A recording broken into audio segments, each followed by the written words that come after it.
بسم الله الرحمن الرحيم. الحمد لله رب العالمين، والصلاة والسلام على محمد بن عبد الله شفيعنا وحبيبنا وإمامنا ورسولنا ونبينا وعلى آله وصحبه ومن والاه. Dear students, dear sons, in the previous class of 19th century novel, as you remember, we had the second part of Great Expectations by Charles Dickens, in which we dealt with some issues like the introduction to the play, to the novel and the novelist. We got some ideas about the author biography and plot. Beside the plot, we spoke about an important issue, which is the expectations as an important question, okay, to deal with the novel in general. And we finished by dealing with some important characters.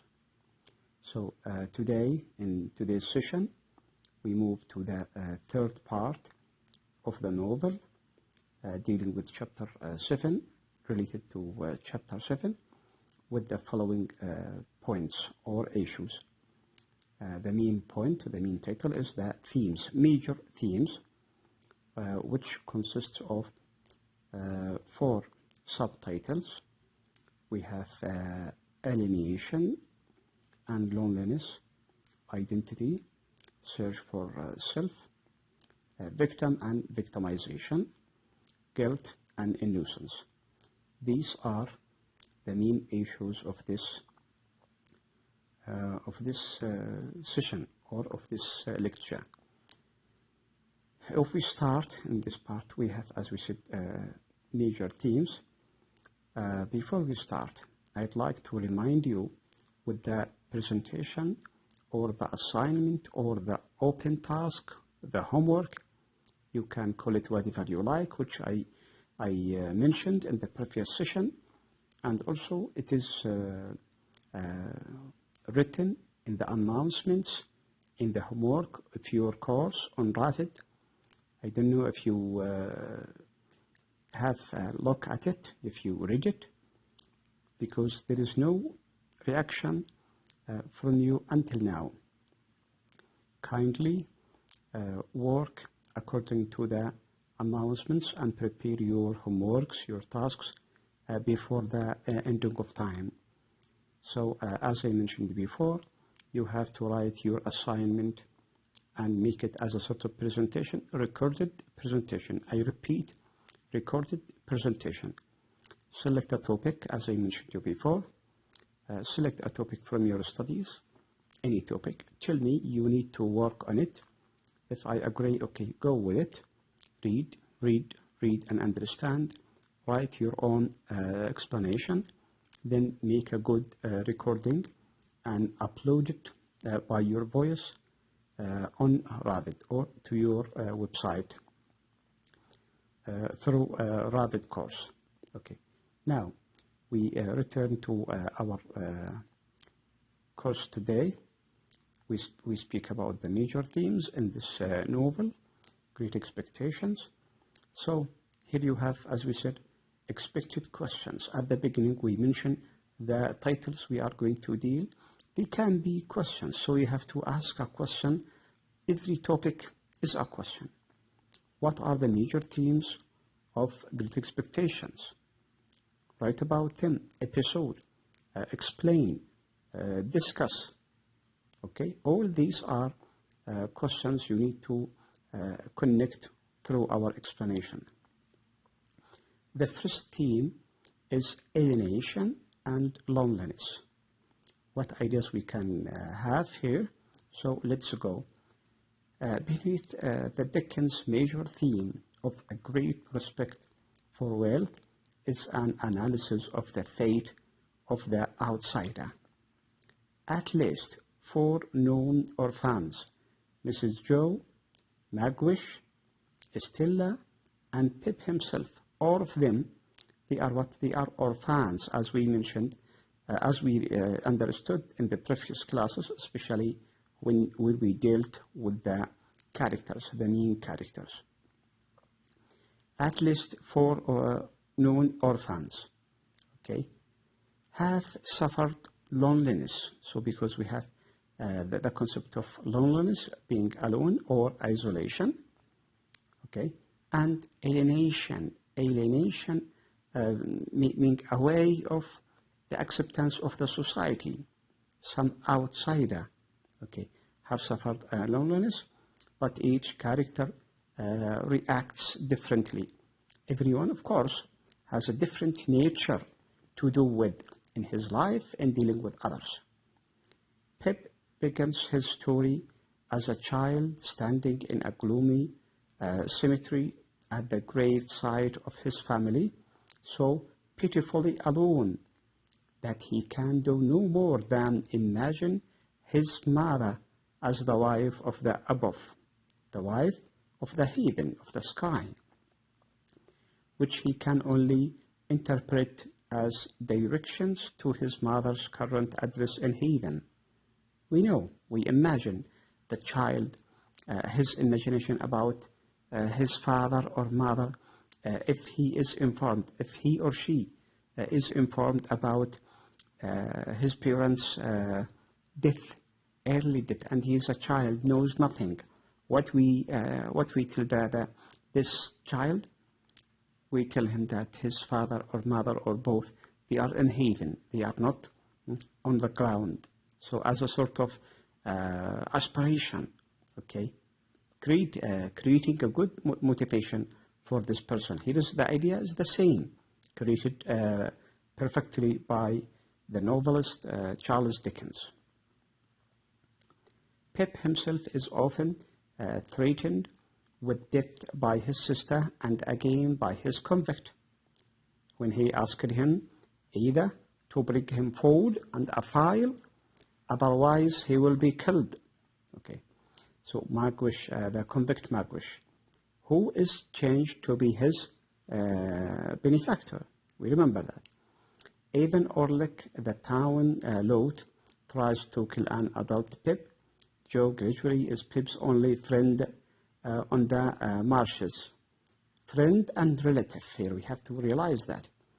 And even after Pip is introduced to city life, friends are few compared to the number of those who are coldly uncaring or dangerous.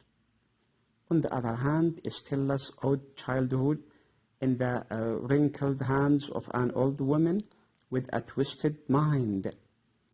We remember about Miss Havisham's and her plans, okay, as a sort of reaction or revenge. Not revenge from the people she faced problem with.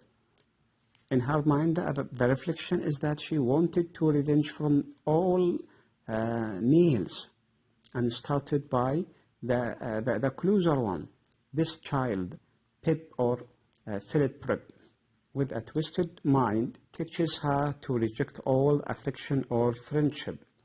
Stella plays with Pip like an act toys with a mouse, toys with a mouse, when we know this proverb or maxims. Certainly not like an equal, certainly not like an equal or playmate, for that is not Miss Havisham's intention.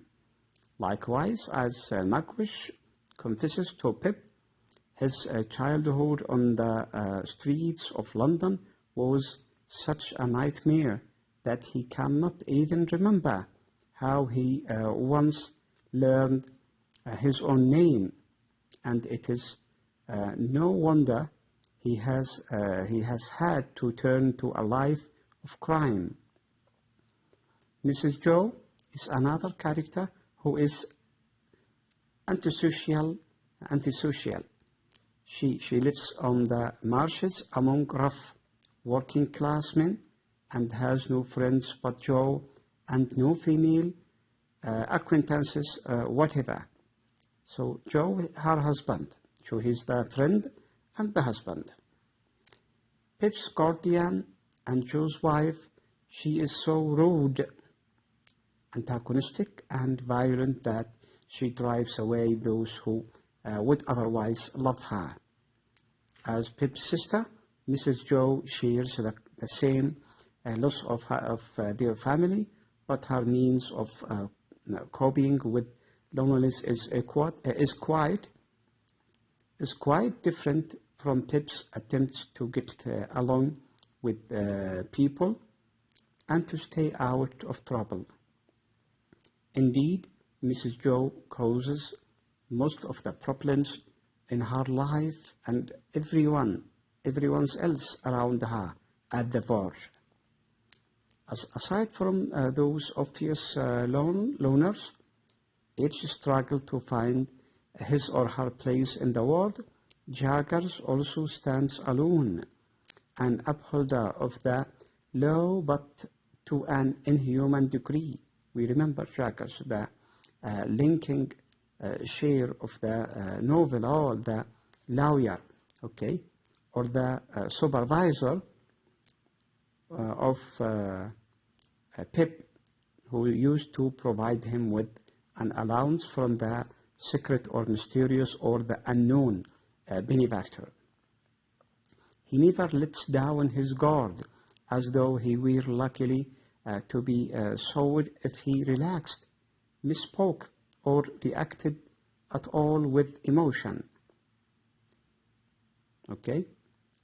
So here the first part of the themes, the first theme, alienation and loneliness. Now we move to the second theme, identity, search for self. How can a person knows himself and to search about the self? Searching about the self, yes, is a sort of expectations. Here, everyone is trying to find a good place, good rank in life, searching for the self. If you are not satisfied, you can call yourself you are lost. And you have to find what kind of identity you are as a person. Okay, so here this title, and let's go with some details in this concerning or related to this subtitle. As a child, Pip is small for his age and quite weak, physically and temperamentally. An orphan living with his sister in near poverty, he dreams of great wealth. Yeah, of course, any poor person, a male or female, suffering from poverty, okay, the greatest dream is being wealthy, to find a state, to have a good life. This is natural. Huh? Meanwhile, finding ways to avoid abuse from his sister becomes his daily lesson, his thinking that he needs to leave his sister to find another place. He submits to insults of Mrs. Joe, Uncle, Pamplehawk, Mr. Hopsell, Stella, and Miss Havisham's relatives. Pip is terrified of Miss Havisham when she first orders him to play a game as she watches him, and he realizes that he is too miserable to play at anything. And the sort of play, the sort of arranging for this play, it was a sort of scorn and sarcasm created by Miss Havisham's through Stella against him, against this child. Later, he is anxious and delighted to escape that life and go to the city where he can establish a new identity, a new life, a new future, new life as a gentleman in his own right. Indeed, from his first day in London, he is addressed as Mr. Pip, with a title different than what he is used to be called in his village, in the surrounding of London, and treated well. And the reason for that, we should not forget that the reason of this behavior was the benefactor Abel Magwish. he finds that he has little to back up that esteem except money that he has not earned, and only squanders on expensive clothes, decorations for his apartment, and a servant boy he calls the Avengers, a sort of comic hint. What is Pip avenging but the poverty to which he was born? Yet, when Joe comes to London, Pip is ashamed of him, changing the identity after finding himself in a good rank, a gentleman. Now he is reacting not in a good, moral, behaved against or with Joe, his brother-in-law, Joe. So yet, when Joe comes to London, Pip is ashamed of him, embarrassed that Joe now calls him Sir, distressed by Joe's lowbrow speech and country clothes. Pip is likewise mortified by Magwitch, even after learning that the convict is responsible for Pip's rise in status and his great allowance. Pip doesn't want to be seen with the old man. I mean, yes, it is not a good morale to be like that, but it is what we call skillfulness of the writer. I mean, everything we need to return it back to the author, to the novelist. Who is he? Charles Dickens. That Magwitch has risked his life to come back to England to see Pip doesn't influence Pip's decision to get rid of Magwitch as soon as possible.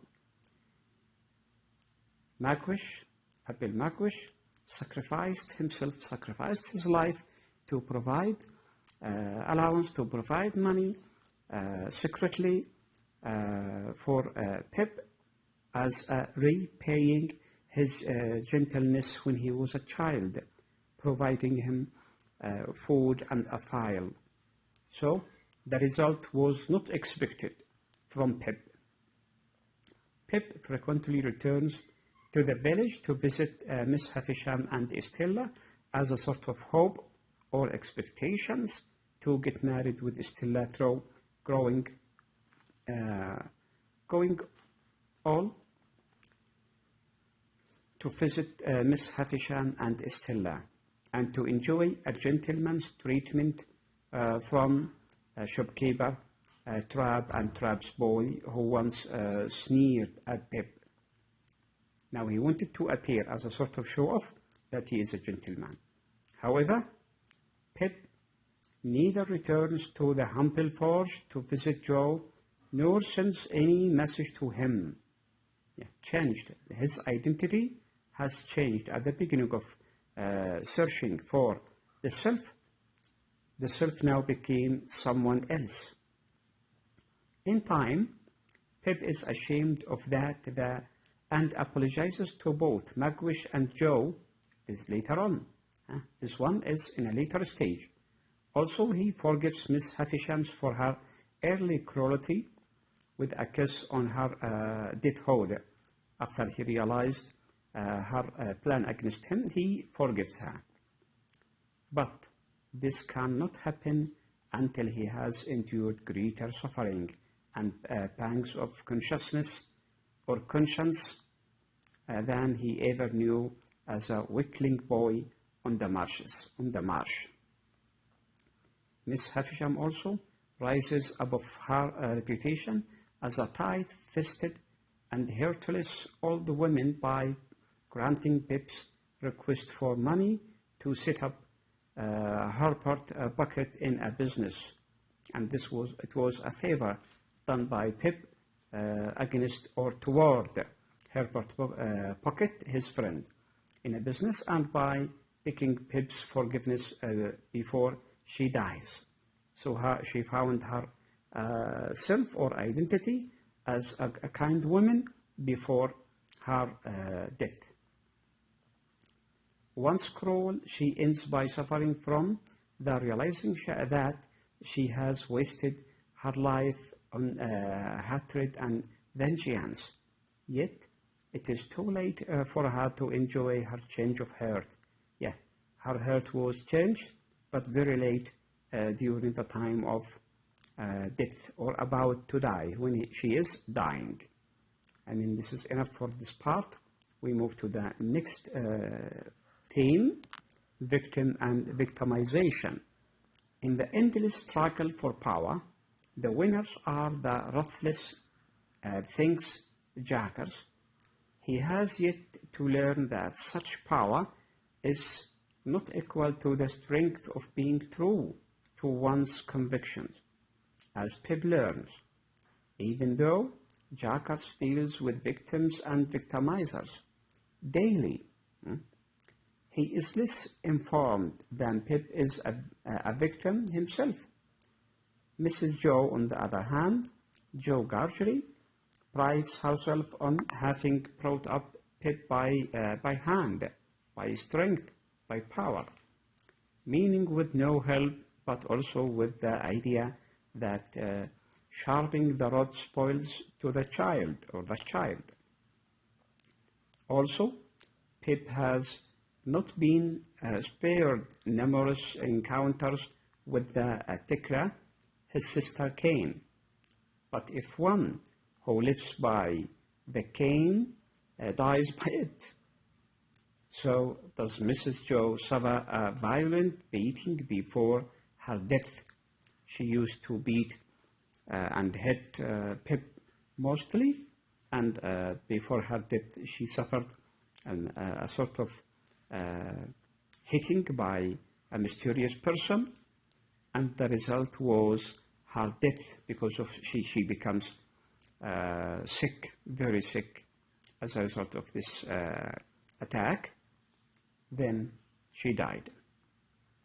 Similarly, other victimizers become victims before their final chance to repent. Magwish, once a thug on the streets of London, is stalked by his former accomplice, while his childhood in the underworld taught him to eat or to be beaten. Magwish risks all to return to England so that he can see for himself Pip's success and to settle his scorn with the villainous compassion. Also, Molly is tamed by Jacker, Kipsy by birth, a criminal by necessity, and now bounds to his household. She neither wrongs nor breaks the law anymore. So all these are concepts to deal with victims and victimizers and victimization also. Moving to the next theme, it is about guilt and innocence. Who is guilty and who is innocent? Sometimes we can find both concepts in the same person, in one person, to be guilty and to be innocent at the same time. How? Let's discover. With the law as a backdrop for much of the action, it finds that guilt and innocence are much more complex than he first thought. Having to help a convict to escape weighs heavily on his young mind. So his guilt by stealing food and a file, it was a sort of innocence to save a person. But again, the sort of saving, it was as a result of threatening. And he is sure that greater powers will catch up to punish him in time if he is not doing what he is asked or requested. When they do, they are much different than Pip first supposed, for he must first deal with his own conscience outside of the English courts underlying all of the characters' action and outcomes is this theme: the guilty are punished by a power higher than any king's. Everyone who acts unjustly in the novel is made to either suffer a repent or to die without forgiveness. Likewise, those few who have nothing to regret are begged for mercy. While Pip is owed an apology by Mrs. Joe, his sister, her cruelty to him is avenged by her pitiful and helpless last days. The same could be said to Miss Havisham, who dies powerless alone and begging Pip's forgiveness. And while Pip owes Joe his life and feels great guilt for the times he wished to know Joe, he has often abused their friendship. Pip pays for his carelessness by suffering and nearly dying, not really dying, but a sort of self or spiritual dying, and by falling from great wealth back into poverty. His early innocence is the innocence to which he must return to forgiveness. A prodigal son who remembers the simple truth.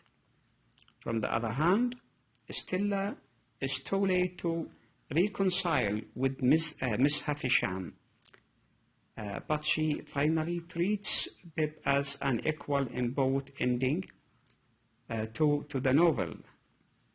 Stella has also learned to the truth about power. While the law is not kind to Magwitch, he accepts it.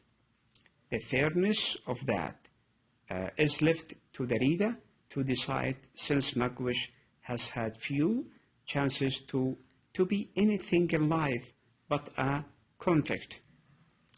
Okay, changing from being a convict, in fact, into a benefactor. Yeah. And here is the idea, the main point. This is enough in this part, and we reach the end of this session,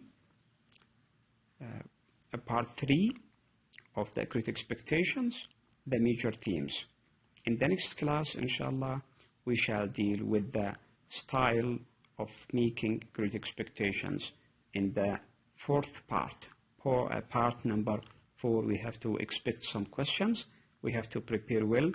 Until that time, I should say goodbye. Wassalamu alaikum wa rahmatullahi ta'ala wa barakatuh.